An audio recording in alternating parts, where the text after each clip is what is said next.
J.K. Yadav Films present.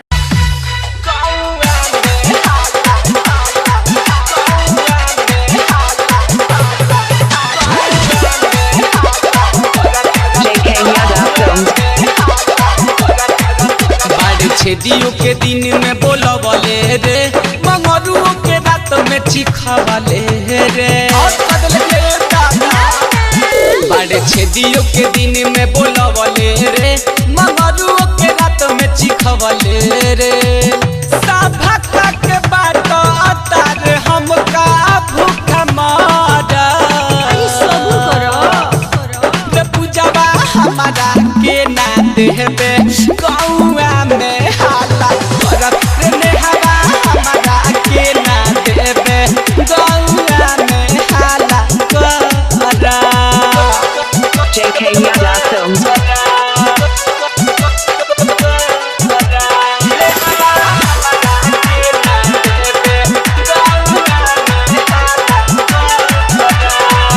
बाड़े आज love से भेंट आइल अकेला पर जन चोना चला खेले हम खेला सुन रे पता रखी बाड़े आज लव से भेंट आइल अकेला पर जन चोना चला खेले हम खेला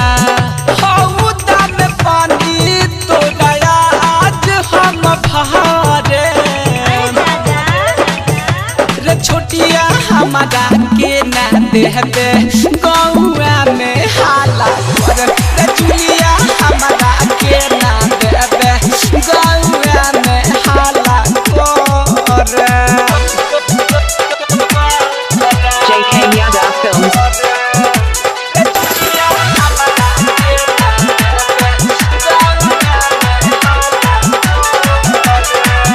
डाल देना हाथ तोनी चिकन सामान में पूजा रे अपना जवानी के दुकान में अरे चल रे डाल देना हाथ तोनी चिकन सामान में नेहावा रे अपना जवानी के दुकान में कहे कृष्ण भरत दे पीछा नहीं करे